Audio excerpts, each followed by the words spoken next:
And on the 7th of October, the prison inmates broke out of the prison.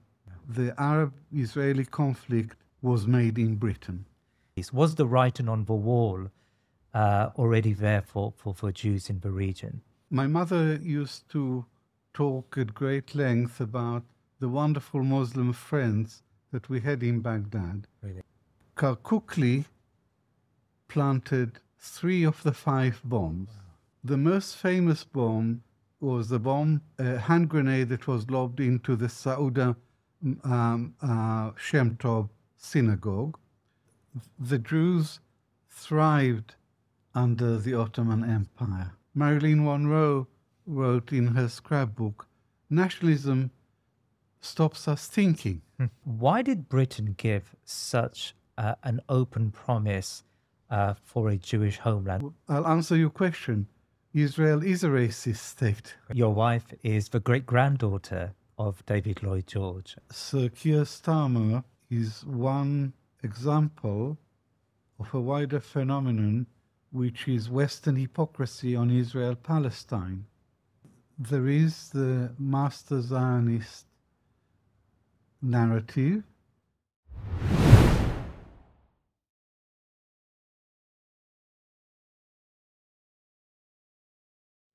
Today we are confronting nothing short of a campaign of ethnic cleansing of the Palestinians of Gaza, not seen since the Nakba or Catastrophe of 1948. Yet many in the Western world are silent to the suffering. Much of what justifies Israel and its actions in the West is premised on history, and many European and American historians have been ready to present a compelling argument for Zionism and the case for Israel in the heart of the Middle East.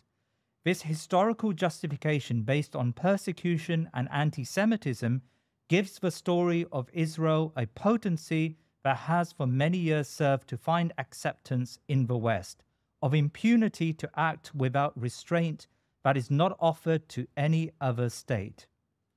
At the same time, the Palestinian story has been undermined by these same historians. They were a Bedouin community readily able to vacate their land, it is said. Palestinians, according to leading Israeli politicians, are a mythical people.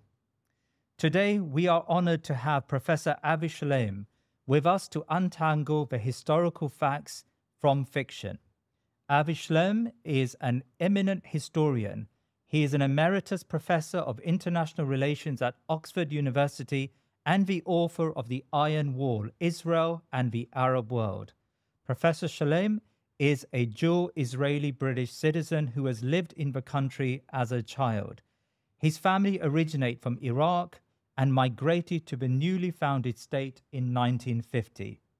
Professor Avi Shlaim, welcome to the Thinking Muslim. I'm grateful to have you with us today. Thank you. It's a pleasure to be here. Well, it's wonderful for you to be with us today. Now, Professor Shlaim, one of the narratives that justify Israel in the Middle East is the persecution of the Jewish Arabs in the region. I think more than 260,000 Jews migrated to Israel in the 1950s from the Arab world. How real was this persecution? Did the Muslim world have a Jewish problem? There is a Zionist master narrative which says that Jews first faced persecution in the Arab world, that anti-Semitism was pervasive and endemic in the Arab world, and that in the aftermath of the Holocaust, the Jews had nowhere to go, and the newly born state of Israel provided a safe haven for Jews facing persecution anywhere, and that the newly born state of Israel was where the Jews who were being persecuted in the Arab world ended up in. This is the Zionist master narrative, and it's a simplification of the actual history.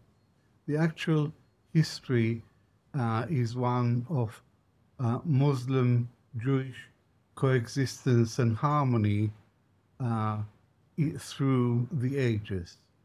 this is not to deny that there was anti-Semitism in the Arab world or the Islamic world, Yeah. but to say that the scale of anti-Semitism was greatly exaggerated by the Zionist narrative. Yeah. Because anti-Semitism is a European malady. It's from Europe that anti-Semitism was transplanted to the Middle East. Yeah. And it's interesting to note that there was no anti-Semitic literature in Arabic. Really? So with the spread of anti-Semitism from Europe to the Middle East, anti-Semitic literature had to be translated from Arabic, from European languages into Arabic. And a prime example is Hitler's autobiography, Mein Kampf. Yeah. So anti-Semitism was a European malady, and the Middle East did not have a Jewish problem in inverted commas. Yeah. Europe had a Jewish problem. Yeah. In Europe, Jews were the other. They were singled out. They were the other. In the Arab world, in Iraq in particular, where I come from, Iraq didn't have a Jewish problem. In Iraq, there were many minorities. There were Christians, there were Chaldeans, there were Turkomans, there were Circassians, there were Jews. Yeah. The Jews were one minority among many, and there was a long tradition of religious tolerance and of coexistence between the different minorities. So that was, for the most part, the reality, but it's not to deny that there was anti-Semitism, especially in the aftermath of the First World War. In the 1930s, there was a spread of anti-Semitic propaganda throughout the Middle East. Now, Professor Shlaim, you were born in Iraq, and your family were a wealthy family that had been well integrated into Iraq for many generations. Yet your family moved to Israel in the 1950s. I think something like 100,000 Jews left Iraq in that decade. Why did that happen? And can you expand on what you call cruel Zionism? I was born in Baghdad in 1945, and in 1950 my family moved to Israel. We were a very wealthy, upper middle class family. We were very privileged. We had a very luxurious lifestyle in Iraq, but much more importantly, we were Arab Jews. We were Iraqis whose religion happened to be Jewish. And we were Arab Jews. We spoke Arabic at home. Our customs were Arab customs. And we lived in harmony with our environment. My parents had many Muslim friends. And the context was one of coexistence between the different minorities. Moreover, we as Jews had very deep roots in Iraq. Our roots went back to the Babylonian exile of 2.5 millennia ago. So we were not newcomers. Right. We were not intruders. Yes. We had been there long before the rise of Islam. Zionism was a European idea. Right. Zionism was a movement by European Jews for European Jews. Because of anti-Semitism in Europe, but Theodor Herzl, the visionary of the Jewish state, came up with a solution to the Jewish problem in Europe, which is an independent Jewish state. Once, my mother used to talk at great length about the wonderful Muslim friends that we had in Baghdad. Really? And one day I asked her, did we have any Zionist friends? And she said, no. Zionism is an Ashkenazi thing. It's nothing to do with us.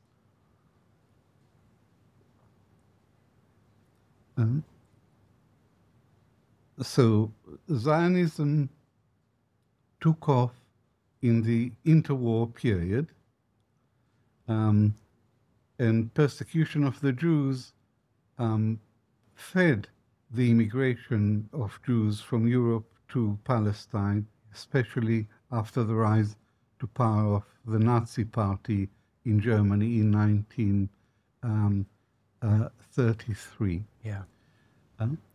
And we, the Jews in Iraq, had no affinity with the Zionist idea. Right. It meant nothing to us, and we had no interest in leaving our country and moving to Israel. It's circumstances beyond our control that forced us to leave Iraq and to go to Israel. Right. And when I say circumstances, I mean two things in particular. I mean the rise of Arab nationalism and the rise of Jewish nationalism or Zionism. And we were caught in the crossfire between these two national movements. And the fact that the Zionists in Palestine had embarked on the systematic takeover of the country and the expulsion of the Palestinians from Palestine exacerbated Arab hostility towards the Jews in their midst. The turning point was 1948, the war for Palestine, the first Arab-Israeli war. The Iraqi army took part in the war for Palestine. At the end of the war, after the guns fell silent, Israel signed Israel signed armistice agreements with all its neighbors. Yeah. But Iraq did not sign an armistice agreement. It just withdrew from the Palestine theater. So officially, Iraq and Israel are still at war. And in the aftermath of the 48 war, in the aftermath of the Nakba, there was a backlash against Jews throughout the Middle East, in all the Arab countries, and there was a backlash against the Jews in Iraq. And that's when official persecution of the Jews began, in the aftermath of the defeat. The Jews were used as a scapegoat for both the Arab defeat in Palestine, but also for the failures of the Iraqi government domestically at home. Yeah. So the Jews who had been positive element in Iraqi society were increasingly perceived as a fifth column. And Arab nationalists who were anti-Semitic, who didn't like Jews, could say to Jews, you don't belong here, you're aliens, which they couldn't have said before. Yes. So Zionism changed things. Zionism gave a territorial dimension to the Jews for the first time in 2.5 millennia. And it now became easier for Arab nationalists like the Istiqlal Party in Iraq to denounce the Jews, to call for their expulsion, and to call for the sequestration of the assets.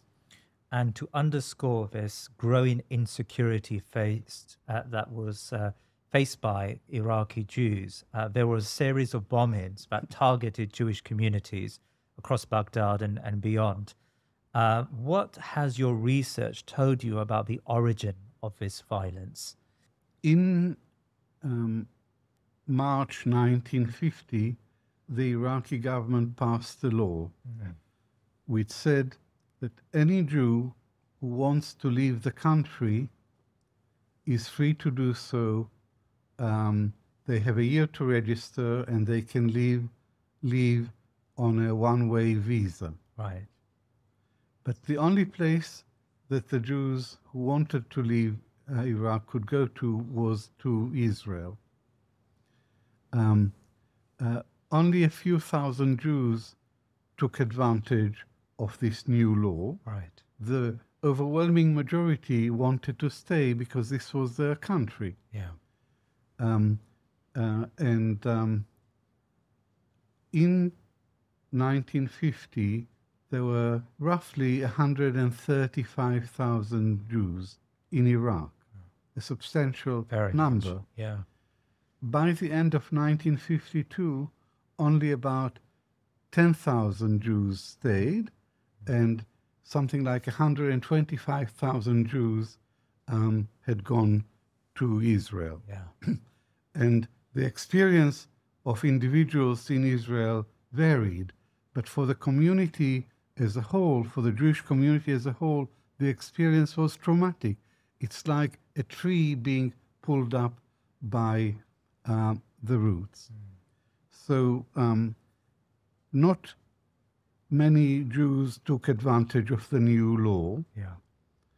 And in the next year, 5 bombs exploded in Jewish sites in Iraq and created a panic. And this panic contributed to the mass exodus of the Jews. Yeah. As a boy growing up in Israel, I always heard rumors that Israel was involved in the bombs, that Israel was responsible for the bombs, and with the aim of frightening the Jews and forcing them to move to Israel, whether they wanted to or not. These were the rumors. Yeah. And I was always interested in this question. And when I grew up, and when I became a historian, and I spent a year in the Israel State Archives in 1981-82, I wanted to get to the bottom of this story. Yes. And one day I ordered the files on Iraq 1950, and I was told they were closed. And I said to the state archivist, but more than 30 years have passed. Yes. And Israel has a 30-year rule for the review and declassification of official records. I said to him, more than 30 years have passed, so why don't you release? And he said, I'll look into it. And he came back to me and he said, there are some Mossad documents in the file. Right. That's why it hasn't been opened. And I thought, aha, the Mossad documents. Right. So there is incriminating evidence. Yes. So I said to the state archivist, why don't you go through the file and remove the Mossad documents and leave the documents of the foreign ministry? Yeah. And he said, I'll check. And the following day he came back to me and he said, it's not possible. None of the documents can be released. And then I thought to myself, I said to him, you must be hiding something. There must be incriminating evidence. And he said, I read the entire file and I assure you that there is no incriminating evidence. Yes. And I'm not a conspiracy theorist.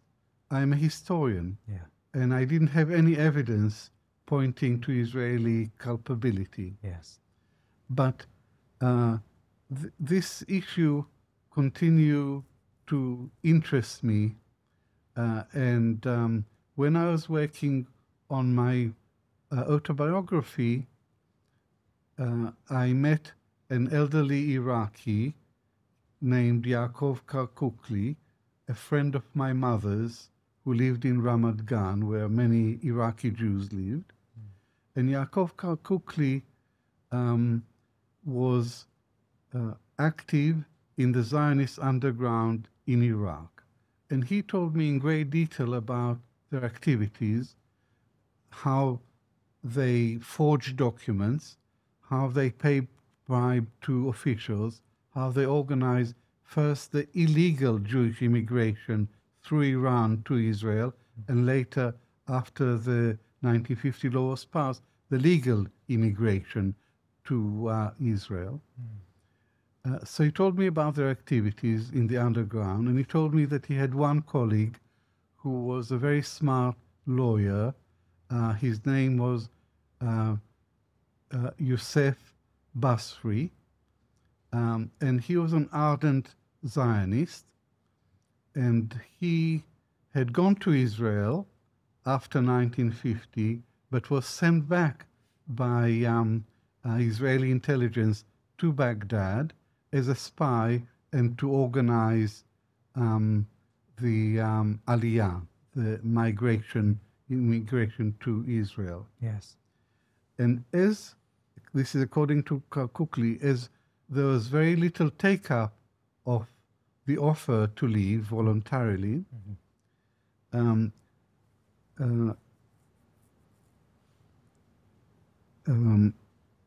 Kukli planted 3 of the 5 bombs. Wow. The most famous bomb was the hand grenade that was lobbed into the Sauda Shem Tov synagogue, and that killed 4 people. And that was the most traumatic event which sparked the mass exodus.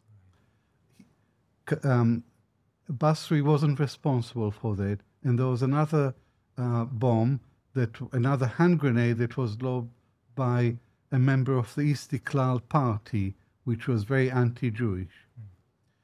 But according to Kukli, his colleague was responsible for 3 of the bombs. Wow. And that he acted under orders from an officer in Israeli intelligence named Max Binet, who was based in Tehran. In those days, the Shah's Iran had close covert relations with the state of Israel. So Max Binet is the one who provided the instructions, the information, and the TNT, the explosives, to Kukli, who carried out 3 of the bombs.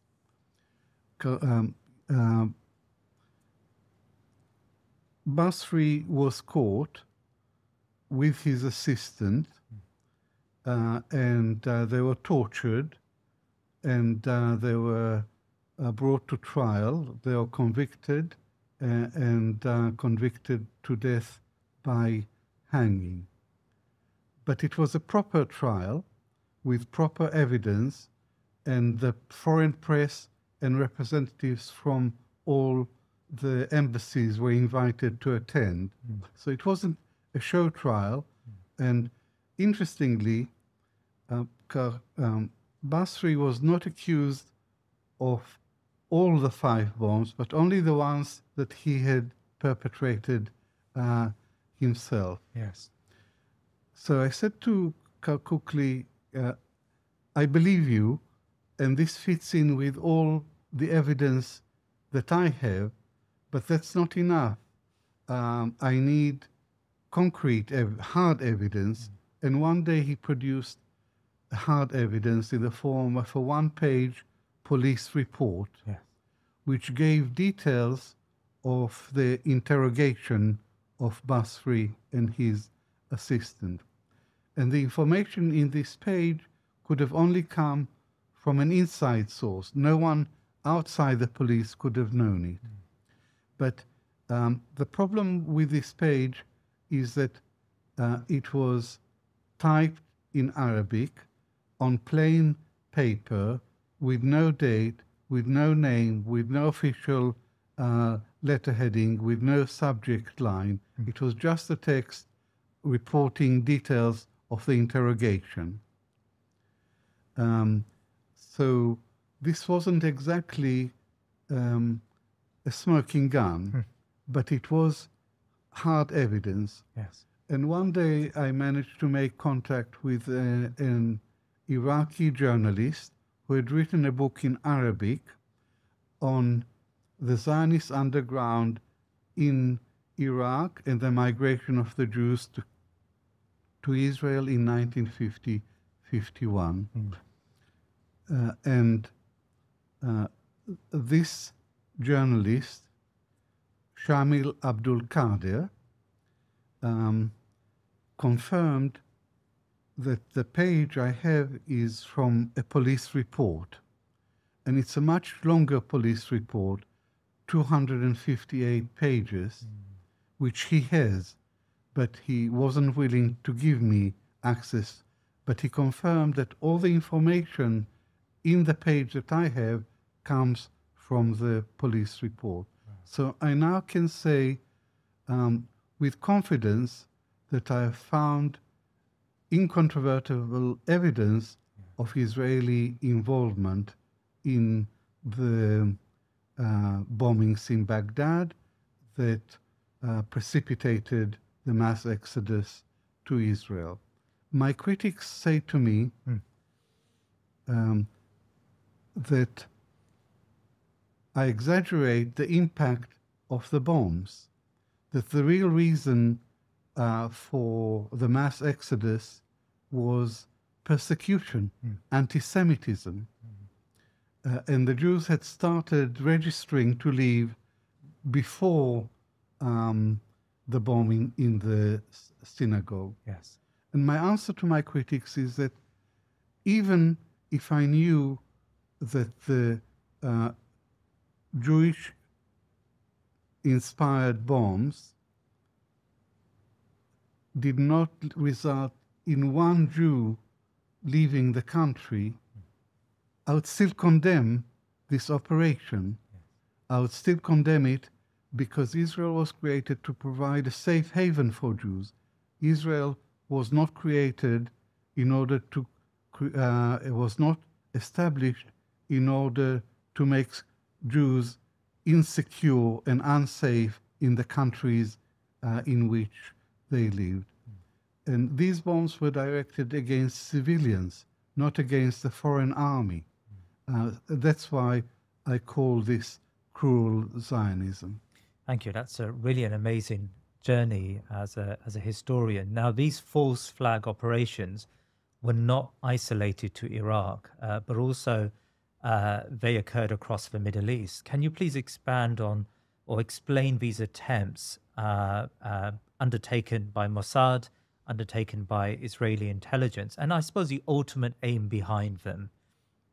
The most famous case of an Israeli false flag operation occurred in Cairo in 1954. Right. This is known as the Lavon affair because Pinchas Lavon was the Minister of Defense at the time. And an Israeli intelligence officer named Max Binet was in charge of the operation, and there was a cell of local Jews, Egyptian Jews, operating under his instructions. And one day, a member of this cell wanted to explode, set off a bomb in a cinema in Cairo, but it went off prematurely with smoke, so he was arrested and the whole cell was rounded up, including Max Binet.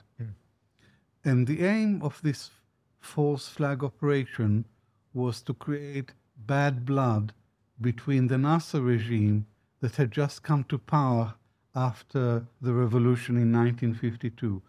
The aim was to create bad blood between the Nasser regime and the West. Right. And Britain still had a major military presence in the Suez Canal zone, and Britain had negotiated an agreement with the Egyptian government to vacate this base. And one major aim of the Nasser revolution was to get rid of colonial presence on their country. Yeah. And the aim of the Israeli false flag operation was to say to the West, the Nasser regime cannot be trusted, and therefore they should maintain their presence, colonial presence, in Egypt. Yeah. That was the aim. But the operation backfired, and Max Binet is the same officer who had been responsible for the bombs in Baghdad, and he committed suicide in prison in Cairo after he had heard that the Iraqi government asked for his extradition. So there is a link between the two operations. They are separated operations, but they are both part of a pattern of false flag operations.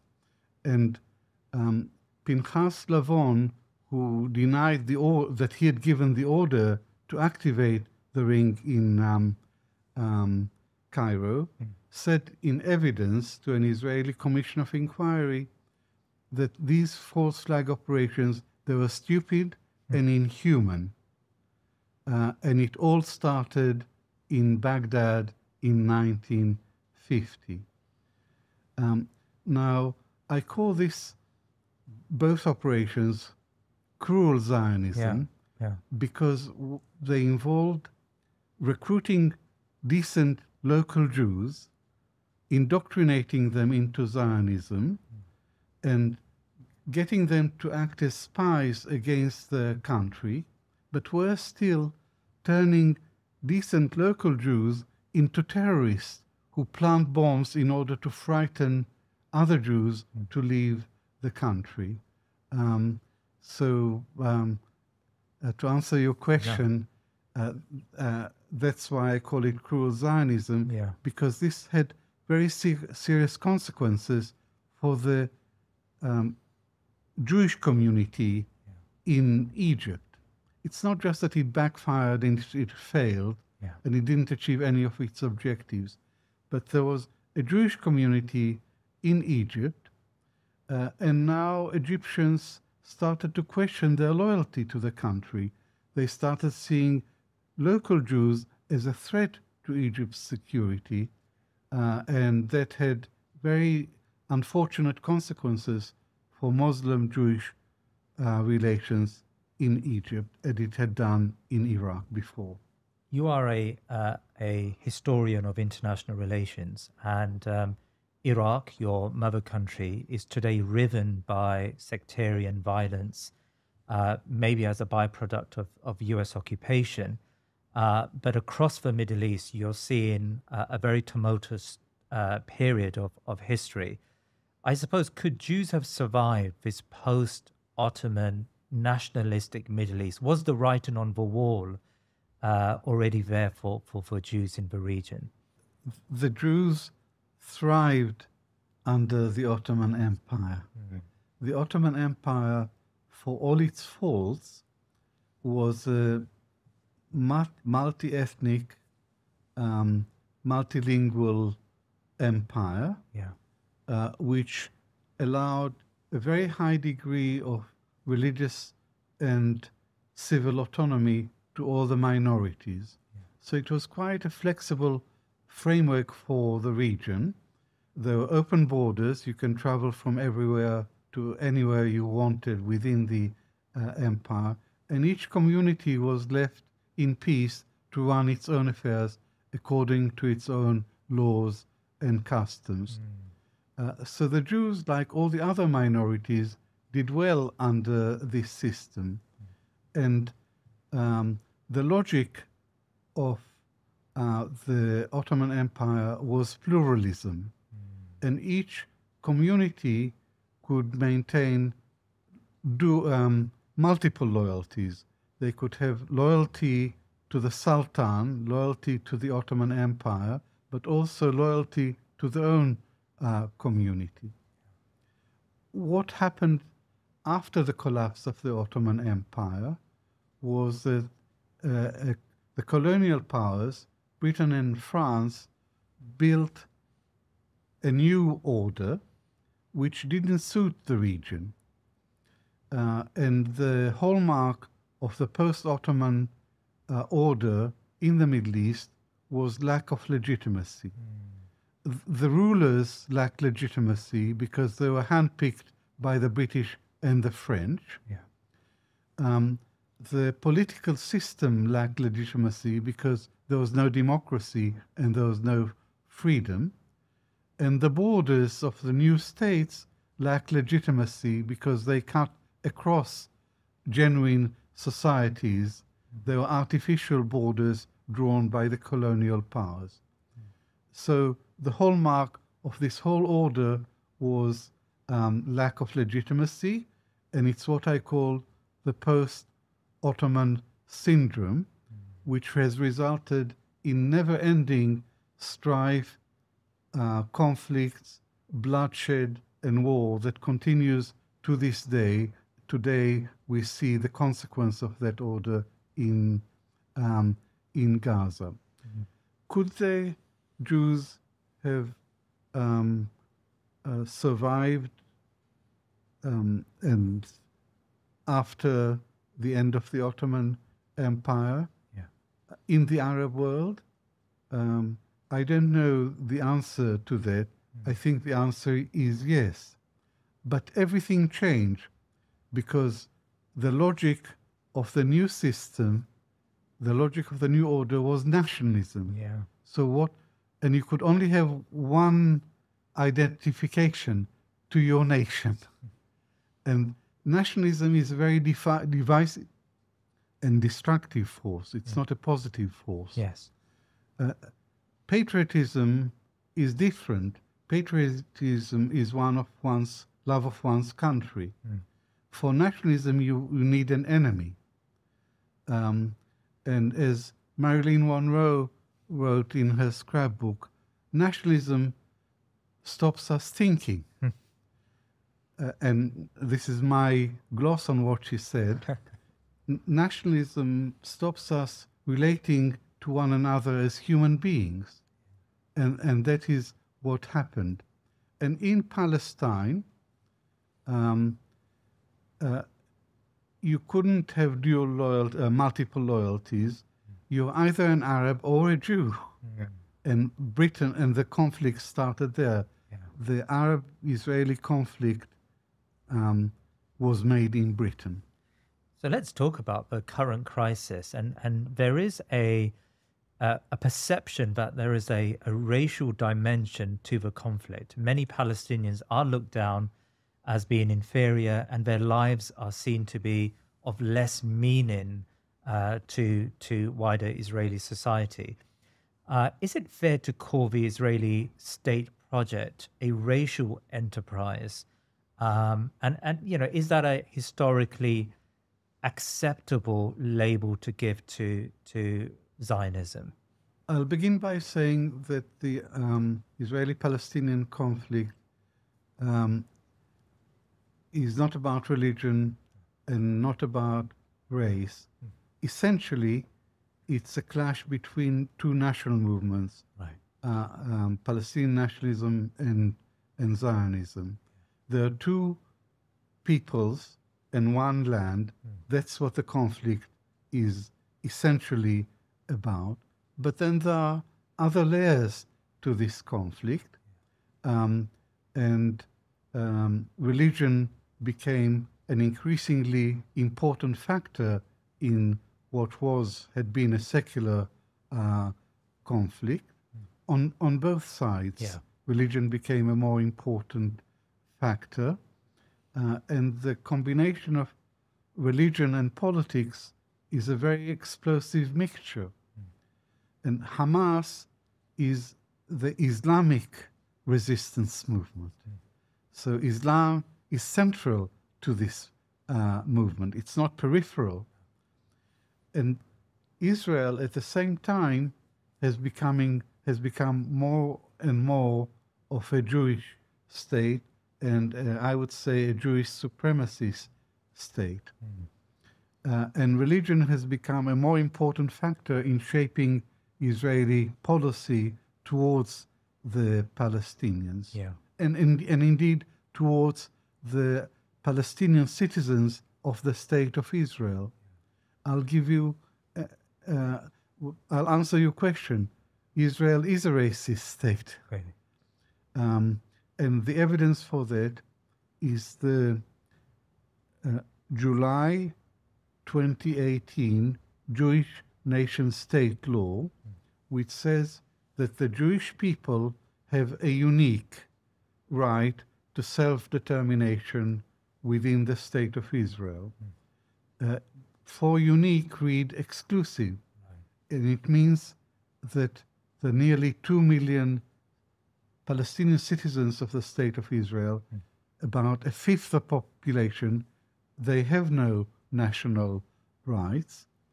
So this law creates two classes of citizens, Jews who are superior and Palestinians, citizens of the State of Israel, who are inferior and don't enjoy the same rights.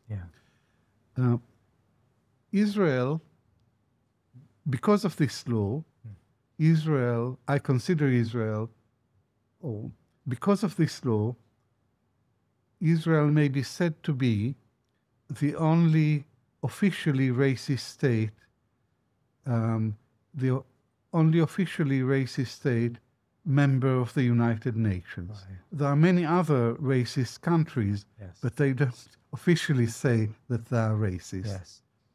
But this is not everything.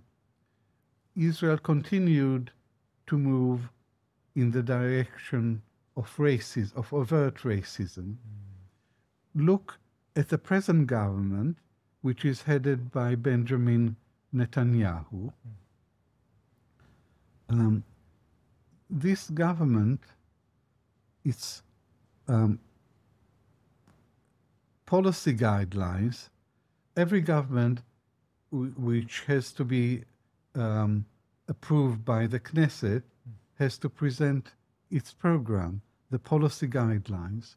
And the policy guidelines of the present Netanyahu government say that the Jewish people have an exclusive right to self-determination in the whole land of Israel. So now it says not unique but exclusive, and it says that the Jewish people have an exclusive right to self-determination, not just within the State of Israel, but within the whole land of Israel, which includes the West Bank. So the short answer to your question is yes, Israel is a racist project. Can I ask you about Palestine or Palestinians as a group of people? There are many Israelis who argue that Palestinians as an entity are a mythical people. I mean, how rooted were the Palestinians to what we call Palestine in 1948? The Arabs had lived in Palestine for centuries, until the beginning of Jewish immigration to Palestine. And the turning point was the Balfour Declaration of 1917, which promised British support for a Jewish national home in Palestine. And this was a classical colonial document. In 1917, the Jews were 10% of the population. The Arabs were 90%. The Jews owned 2% of the land. And yet, Britain chose to allocate national rights to the Jewish minority and to deny it to the Arab majority. Right. And it was this British commitment and support for the Zionist movement that enable the Zionist movement to embark on the systematic takeover of Palestine, a process that continues to this day with the expansion of Jewish settlements on the West Bank. So there was an Arab community, well-established, well-rooted Arab community in Palestine, going back centuries before the rise of Zionism and the State of Israel. Yeah. One argument about Palestinian nationalism is that it's not genuine nationalism. It only developed in response to the Zionist project in Palestine. Yeah. But there is nothing unusual about it. Most nationalisms are not positive movements. They arise in opposition to something else. Yes. So the Palestinian nationalism is nothing unusual, and it really took off the ground in the aftermath of the First World War, but it's still a very genuine national movement, and the PLO used to represent that national movement. Yeah. And Hamas today is the main representative of Palestinian nationalism and resistance to the occupation. So you've raised there the Balfour Declaration. This was a letter written by Arthur Balfour, the Foreign Secretary in the then coalition government in the United Kingdom. Why did Britain give such an open promise for a Jewish homeland? What was their ultimate motivation behind that? I believe that the Balfour Declaration was based on a misperception, Right. on a mistake. And the driving force behind the Balfour Declaration was not Foreign Secretary Arthur Balfour, but Prime Minister David Lloyd George. David Lloyd George believed that the Jews were a uniquely influential people, that they had covert power, that they made the wheels of history turn. And by issuing this declaration, Britain would gain a strategic partner in the war against Germany.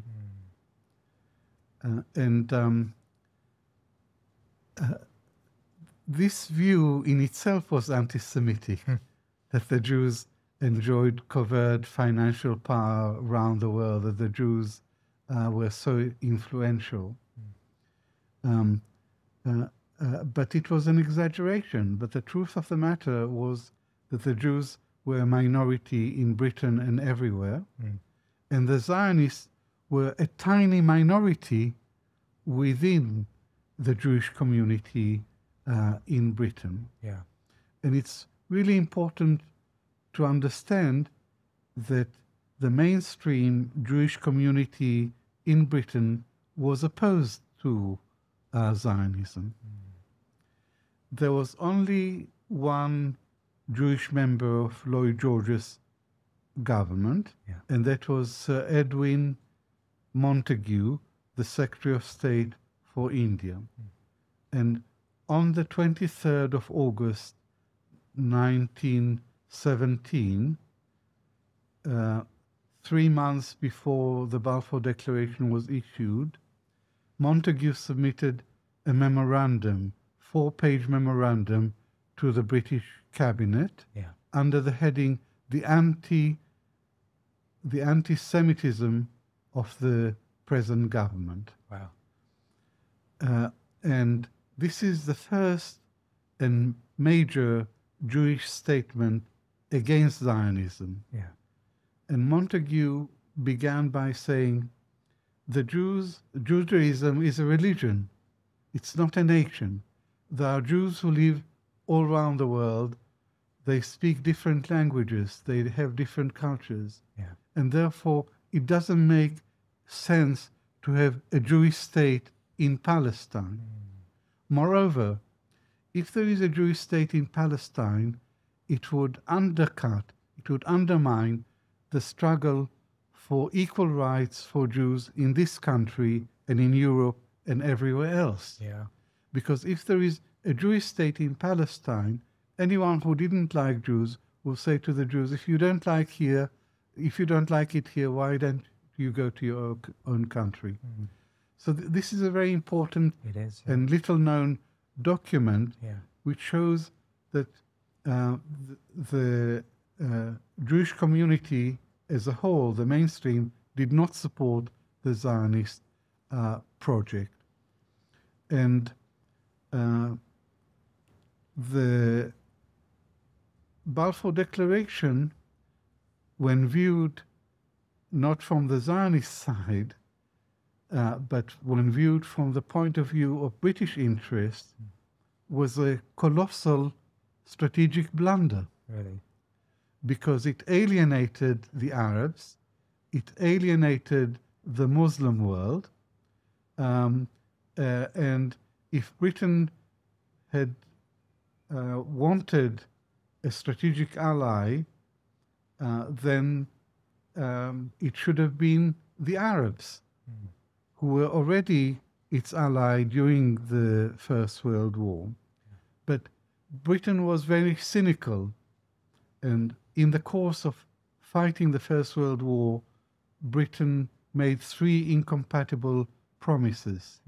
In 1915, it promised Hussein, the Sharif of Mecca, in return for mounting an Arab revolt against the Ottoman Empire, they promised him an independent Arab kingdom under his rule at the end of the war. The following year, in 1916, Britain signed a secret treaty with France, the Sykes-Picot Agreement, in which the colonial powers divided the Middle East into zones of influence between themselves. Yeah. So this clearly contradicted the promise of an independent Arab kingdom. But they couldn't agree on Palestine, so Palestine was not in either sphere of influence. It was to have a separate international administration. Yeah. But worse was to come. In 1917, Britain issued the Balfour Declaration, pledging its support for the Zionist cause. Now, the difference, and Britain completely let down Hussein, the Sharif of Mecca, and reneged on its promise of an independent Arab kingdom. But there is a difference between the Sykes-Picot Agreement and the Balfour Declaration. The Sykes-Picot Agreement was never implemented. Lloyd George reneged on it. But the Balfour Declaration was implemented. And in 1922, it was Britain which which incorporated the Balfour Declaration into the League of Nations mandate in Palestine. So what had been a vague British promise to the Zionists became an international instrument, and Britain had as the mandatory power to help the emergence of a national home for the Jews in Palestine. The Sykes-Picot Agreement and the Balfour Declaration are the guiding themes, the central themes of Arab nationalists to this day. They are still relevant at a symbolic level. The Sykes-Picot Agreement was a symbol of colonial indifference to Arab rights and Arab aspirations. It was a symbol of the colonial powers carving up the territory for their own selfish ends. And the Balfour Declaration represents, is a symbol of the European colonial powers introducing a foreign body, a Jewish state, into the midst of the Middle East. And Arabs to this day believe that this was deliberate, to create a Jewish state in the middle, in the heartland of the Arab world, in order to divide and weaken the Arabs, and in order to defeat Arab nationalism. I'd like to make one other point, Please. if I may. Yes. The League of Nations mandate for Palestine was unique. There were 4 mandates. Yeah. The League of Nations gave France the mandate for Syria and the mandate for Lebanon. And it gave Britain 2 mandates, the mandate for Iraq and the mandate for Palestine. All the 3 mandates, Lebanon, Syria, and Iraq, called on the mandatory power to prepare the country for independence, for self-rule, and when the country was ready, to hand over power to the locals. The Palestine mandate was different because the Balfour Declaration was incorporated into the mandate. Britain was now obliged to turn Palestine into a national home for the Jewish people, not to prepare the locals for self-government, but to prepare Palestine to be taken over by Jews from all over the world, and especially from Europe. In this sense, the Palestine mandate was unique, and that encapsulates the deep, deep injustice, the fundamental injustice that the British mandate involved towards the local population. So can I ask you about David Lloyd George? He was the Prime Minister at the time, and he's known to be an ardent Christian Zionist. How much did his religious views impact his attitude, I suppose, towards Arabs and ultimately towards the Balfour Declaration and the creation of a Jewish state? David Lloyd George had biblical education, which he used to invoke in relation to foreign policy.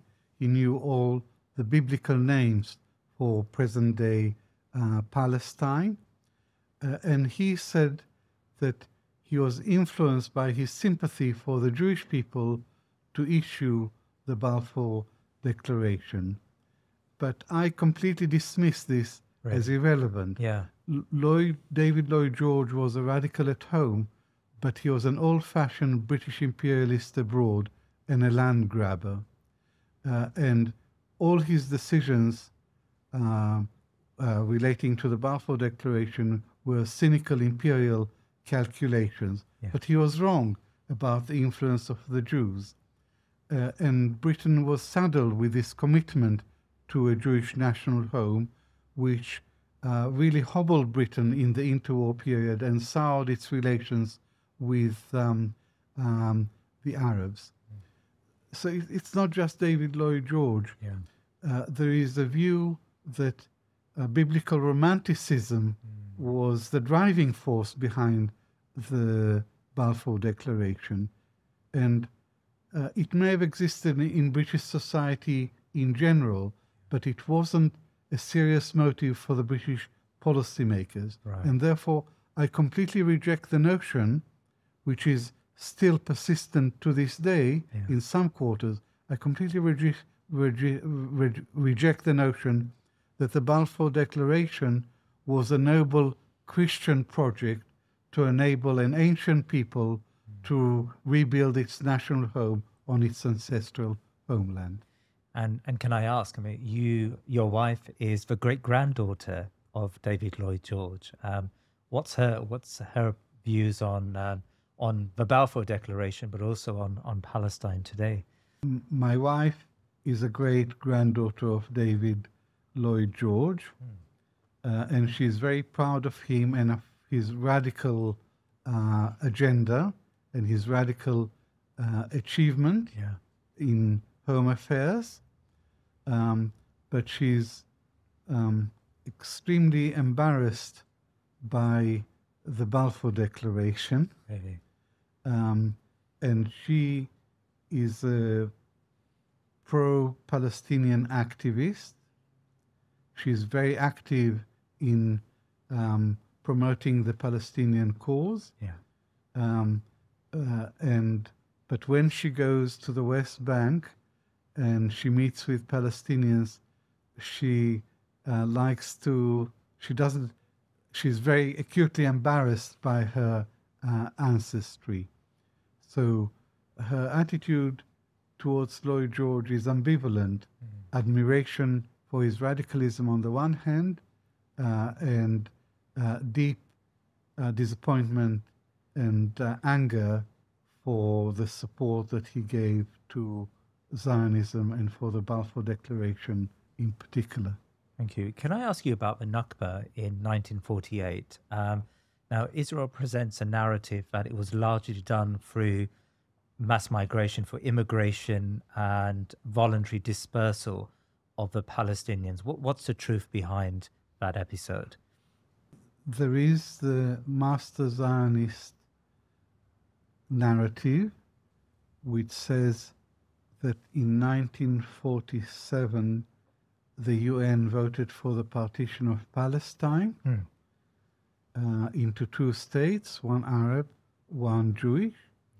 The Arabs rejected partition and went to war to frustrate partition, and they were defeated in that war. And in the course of the war, the Palestinians left Palestine. They left on orders from above and in the expectation of a triumphal return. So Israel is not responsible for the Palestinian refugee problem. 750,000 Palestinians became refugees. Not a small number, more than half the population. And I'm a new historian, so-called new historian. The three original new historians are Benny Morris, Ilan Pape, and myself. And in 1988, the three of us published books on what happened in 1948. Ilan Pape's book challenges the Zionist claim that towards the end of the mandate, Britain's aim was to frustrate the birth of a Jewish state, that Britain armed and incited its Arab allies to invade Palestine upon end of the mandate and frustrate the birth of a Jewish state. Ilan Pape shows that Britain's real aim was to frustrate the birth of a Palestinian state. So there is a case against Britain at the end of the mandate, but not that it tried to prevent the birth of a Jewish state, but that it succeeded in preventing the birth, aborting the birth of a Palestinian state. Benny Morris wrote The Birth of the Palestinian Refugee Problem, 1947 and 1949. This book is based on meticulous research in the Israeli archives. And the conclusion is that there are many reasons for the Palestinian exodus, but the main reason was Jewish economic, political, military, and psychological pressure. In other words, the refugee problem had many causes, but the main cause was Israeli actions. And there are many, many examples there of expulsion of Palestinians. It wasn't voluntary. Yeah. So the Zionist narrative is that the Palestinians left, and Benny Morris shows that they didn't leave of their own accord, that they were pushed out.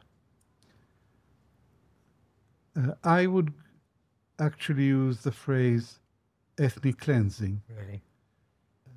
There was no Zionist master plan for the expulsion of the Palestinians, but there was a very definite aim of getting rid of as many Palestinians as possible. Right.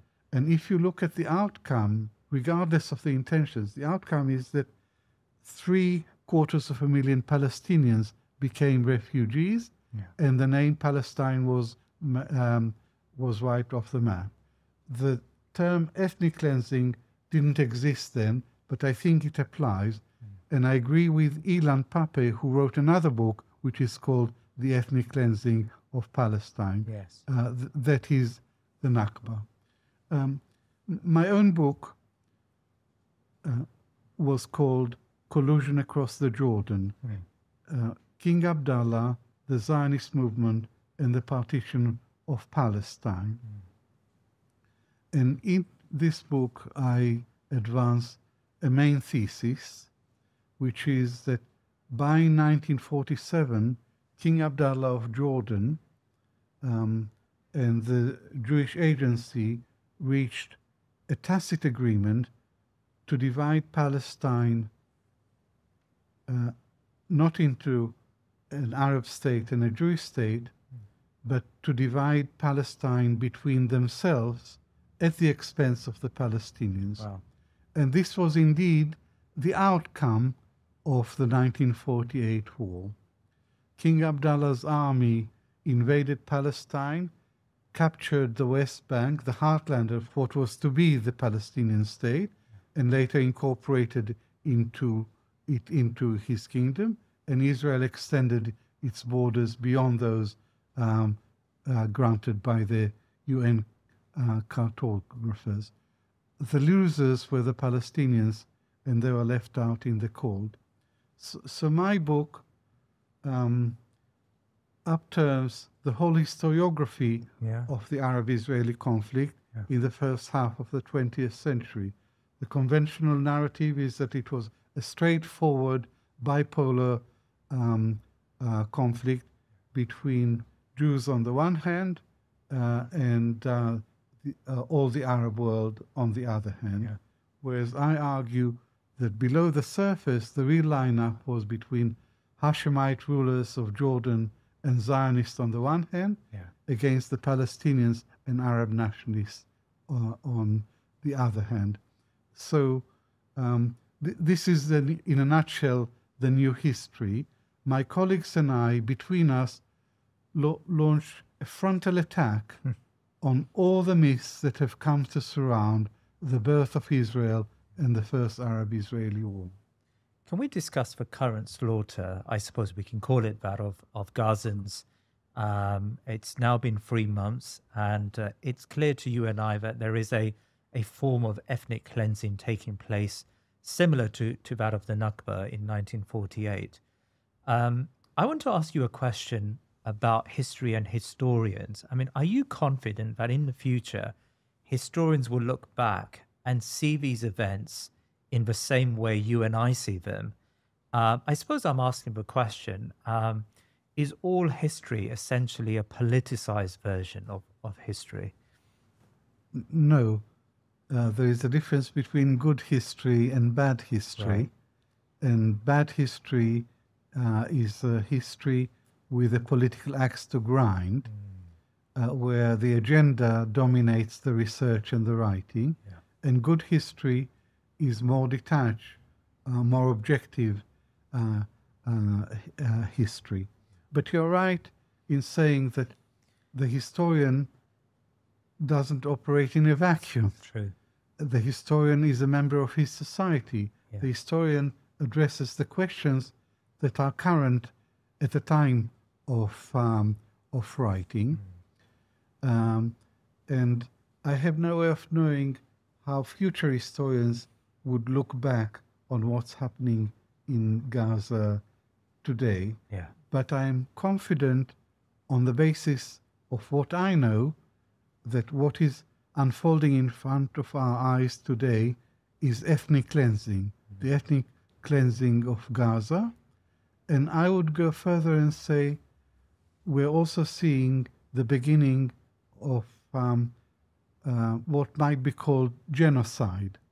Genocide is much more extreme than ethnic cleansing. Yeah. For the ethnic cleansing, we have all the evidence that Israel has ordered the Palestinians to move from north to the south of the Strip.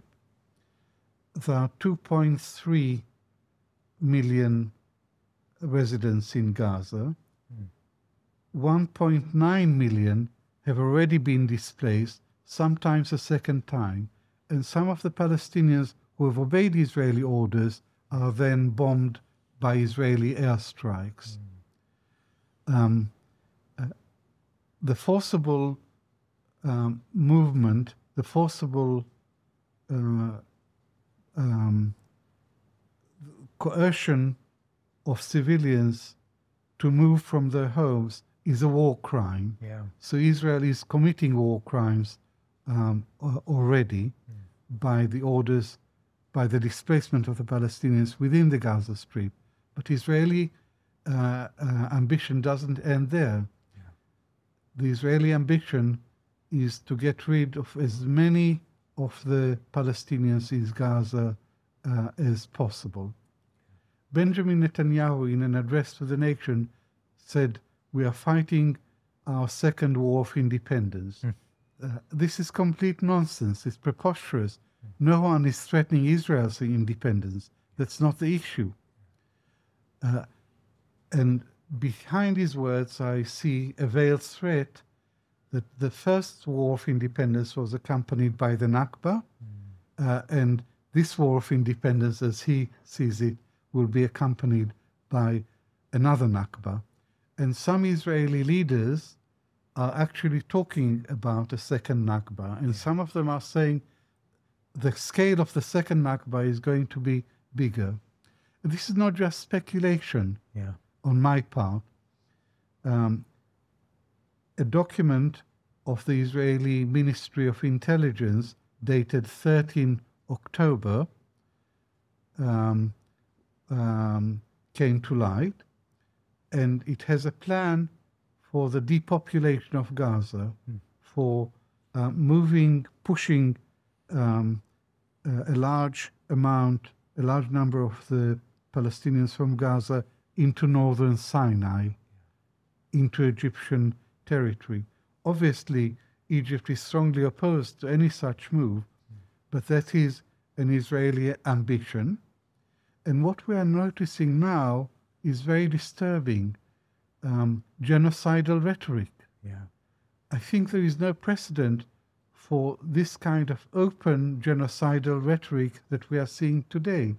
People don't usually advertise their intention to carry out genocide. They try to hide it. Whereas Israeli leaders, from top to bottom, are issuing extraordinary statements. Like President Herzog says there are no innocent people in Gaza. Well, I beg to differ. Israel has killed over 22,000 people, nearly 10,000 children. 2/3 of the death toll are women and children. They are innocent. And yet, more and more Israeli leaders are demonizing the Palestinians, calling for their expulsion, calling openly for ethnic cleansing. One rabbi said that Israel should drop a bomb, an atomic bomb, on Gaza. And this worries me a great deal, the genocidal rhetoric, because usually demonizing the enemy leads or justifies extermination and and genocide. So this is not just loose talk. Yeah. It's very serious dehumanizing, not just of Hamas, but of the entire Palestinian people. Yeah. In recent weeks and months, there's been a ferocious debate here in the West about context. I suppose it's what you call good history. Now, the 7th of October is a hotly debated topic. And of course, much of what Israel has done has been justified by the 7th of October. The detractors, those who argue against Israel's case, would suggest that there is a context to the violence of the 7th of October. How important is it for us to explore that context? And what is the context behind what happened on the 7th of October? The 7th of October Hamas attack on Israel was vicious, was traumatic, and it involved the killing of 1,200 Israelis, mostly civilians, and taking as hostages 240 others. And it was an attack on Israel, not through firing rockets on Israeli territory, but for the first time, it was a ground attack on settlements, on kibbutz around Gaza, and on a music festival, which about 250 participants in the festival were killed. Yeah. So it was a horrific attack on Israel, and I denounce it. But it didn't happen in a vacuum. There was a history behind it, and we won't understand why it happened unless we understand the context. And the context is one of 56 years of Israeli occupation. And this is the most prolonged and brutal occupation, military occupation of modern times. Israelis were utterly shocked and horrified by the Hamas attack, and Israeli society became unhinged by the scale and ferocity of this attack. But Palestinians have, on the West Bank and Gaza, have been living under Israeli occupation for 56 years. They've been subjected to horrific conditions, to daily violations of the basic human rights and oppression. And even after Israel withdrew unilaterally from Gaza in 2005, it didn't give the Gazans freedom as it claims. It put them in an open-air prison and imposed a blockade on Gaza long before this conflict in Gaza, long before the outbreak of the current round of fighting in Gaza. So Israel is an oppressive colonial power, and there is Palestinian resistance, naturally. The Palestinian Authority in Ramallah doesn't represent any resistance. It has become the subcontractor for Israeli security. That is why it lacks legitimacy. Whereas Hamas is the only body which represents real resistance, national resistance to the Israeli occupation. And another element in the context was Netanyahu saying to the Israeli people, the Palestinians are finished. The Palestinians are defeated. We can do whatever we like on the West Bank, whatever we like, and we can continue to expand settlements and put people in prison without charge. And as for Gaza, it's contained within the prison. And on the 7th of October, the prison inmates broke out of the prison. So that's the context. Yeah. And there is one other reason for the Hamas attack on the 7th of October, and that is that some Arab countries have betrayed the Palestinians. In March 2002, there was an Arab League summit meeting in Beirut, and it adopted what became known as the Arab Peace Initiative. And the Arab Peace Initiative offers Israel full peace and normalization with all 22 members of the Arab League, in return for an end of occupation and a Palestinian state on the West Bank and Gaza, with the capital city in East Jerusalem. This is the deal of the century. This is what Israel had always been asking for before 1967, and yet Israel ignored the Arab Peace Initiative and continues to ignore it and to reject it to this day. In 2020, 4 Arab countries signed the so-called Abraham Accords with Israel. They're the United Arab Emirates, Bahrain, Morocco, and Sudan. They completely abandoned the Arab Peace Initiative. They made peace with Israel on Netanyahu's terms, which is peace for peace rather than land for peace. So Israel didn't have to pay any price in terms of concessions to the Palestinians or Palestinian independence to get these 4 agreements. And there was strong American pressure on Saudi Arabia to join the circle of the Abraham Accords. And negotiations were far advanced, and it was a matter of weeks before Saudi Arabia was going to sign an agreement with Israel. And that would have been a stab in the back to the Palestinians, and that would have been the end of any Arab support for Palestinian independence.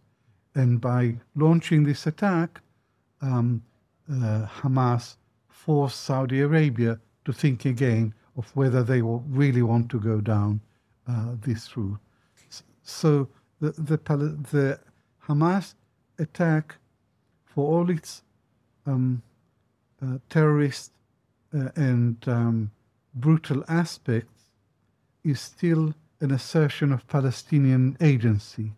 The message was, we are still here, and Palestinian resistance under the leadership of Hamas is going to continue.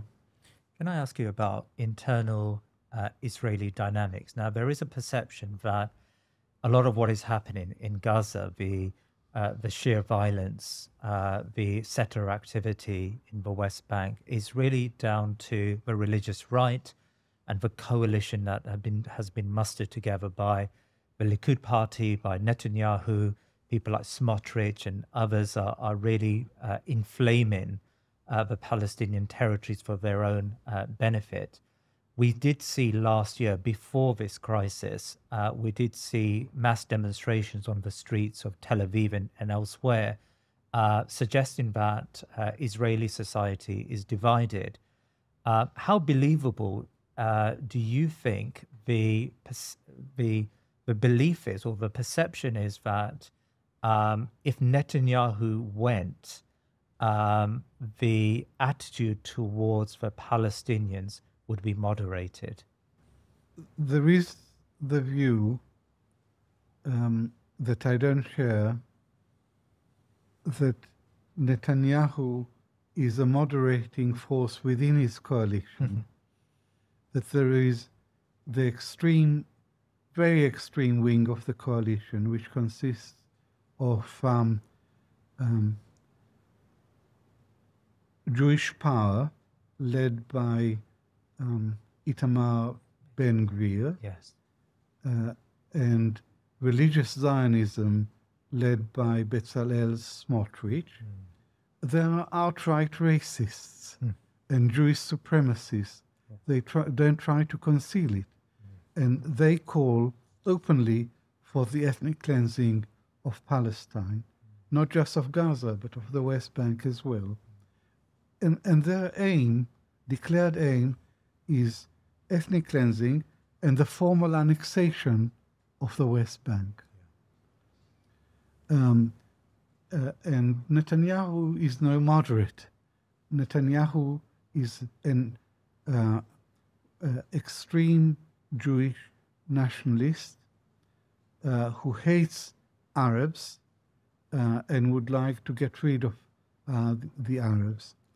His life mission is to defeat to defeat Palestinian nationalism, and he has declared repeatedly that there would be no Palestinian state on his watch.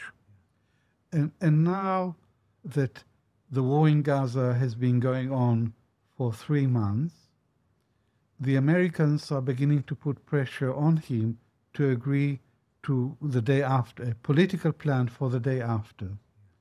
And the Americans would like to bring the Palestinian Authority back into Gaza, to rule Gaza. And this is, of course, not acceptable to the people in Gaza, to impose on them the Palestinian Authority on the back of Israeli tanks. That's a complete non-starter. So Netanyahu doesn't have any political plan for the day after.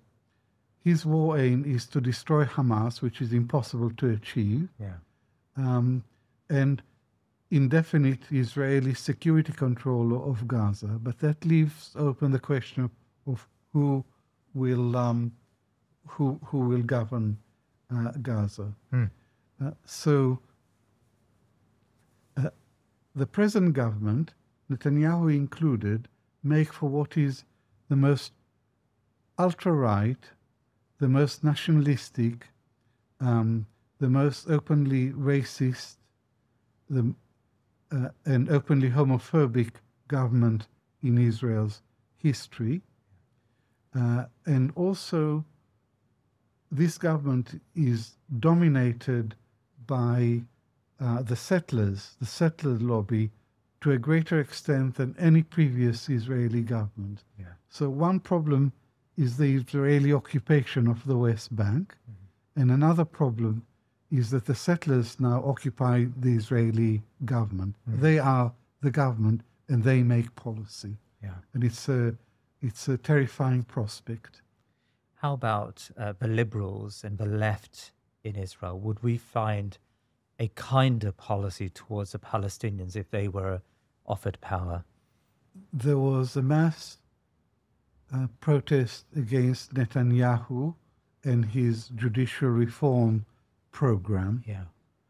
The aim of that program was to reduce the powers of the Supreme Court. And the driving force behind the judicial reform are the extreme parties that I've just mentioned, because they know that the Supreme Court would rule as illegal some of the measures that they want to implement, like the annexation of the West Bank. But this is also an attack, the reform is also an attack on Israeli democracy, because it reduces the rights of Israeli citizens and freedom of speech. So there was huge protest against Netanyahu and the judicial reform. But once the attack of Hamas happened on the 7th of October, all the focus was changed to Gaza and to the hostages. And now Netanyahu has alienated most Israelis, and the protest is against him personally, because he's held responsible for the collapse of security on the 7th of October, And it wasn't just one attack, but his whole policy built around the notion that the Palestinians have been defeated. His whole policy has collapsed. And he's held responsible, and there are protests against him. And he knows that once the fighting stops, the countdown to the end of his premiership will begin. So he's now fighting for political survival, because as long as he is prime minister, he cannot be tried, and he has pending 3 serious files of corruption against him, and he knows that when he stops being prime minister, he will stand trial, and most probably he'll be convicted and he'll end up in prison. And the tragedy for Israel as a whole is that this uniquely selfish and terrible man is now prolonging the war and the carnage and the destruction in Gaza for his own selfish ends. Can I ask you one final question? And it's really about the UK political scene. You're a Labour Party member, and it seems to me that the leader of the opposition, Keir Starmer, has probably gone even further than the Conservatives in defending Israel's right to defend itself and to enact revenge upon the Gazans. How do you reflect on the current Labour Party position? Sir Keir Starmer is one example of a wider phenomenon, which is Western hypocrisy on Israel-Palestine. And you see that hypocrisy in the American administration during this conflict in Gaza. It's America which has stopped a ceasefire from taking place, and America is supplying Israel with war material. So America is not just complicit in Israeli war crimes. America is an active belligerent alongside Israel against the Palestinian people. Most European countries are the same. The British government has always been one-sidedly pro-Israeli and totally indifferent to Palestinian rights. But Keir Starmer is an interesting example because he has declared himself to be an unconditional Zionist. That's an odd position for a politician to take. Surely, and he's a lawyer, he's a human rights lawyer, surely he should make his support for Israel conditional on Israel abiding by international law and Israel respecting human rights. But no, he gives Israel a free pass to do its worst. Yeah. And he was interviewed during this current crisis, and he defended Israel, and he said that Israel has the right to defend itself. And the interviewer asked him, does Israel have the right to stop water and food and fuel and medical supplies to the civilian population of Gaza? And his reply was, Israel has the right to defend itself. He later tried to backtrack from that, but that's his basic position. Israel, right or wrong, regardless of international law, regardless of the abuses, regardless of the war crimes, he is still an unconditional supporter of Israel.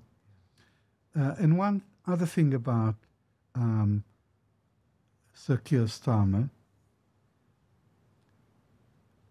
he was asked, do you think Israel is an apartheid state? And he said no, he doesn't think so. But 4 major human rights organizations in the last 3 years have issued reports, detailed reports, all of which conclude that Israel is guilty of the international crime of apartheid. So it's completely preposterous for a British politician and a human rights advocate to be denying that Israel is an apartheid state. Thank you very much. I mean, I'm struck by how razor sharp your memory is, Professor Abu Shlaim. How do you keep your memory so sharp?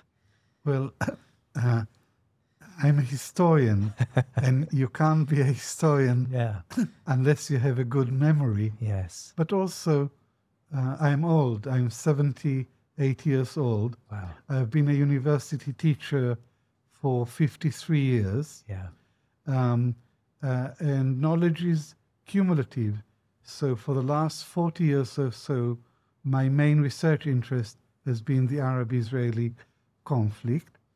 But I'm not an ivory tower historian. Yeah. I'm interested in what's going on around me. And there is so much misinformation.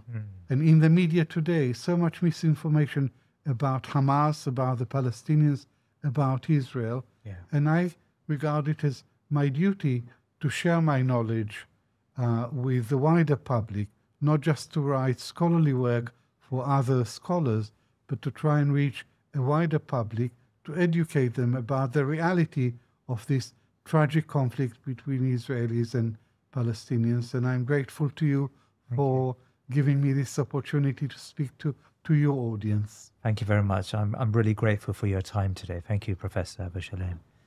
Thank you.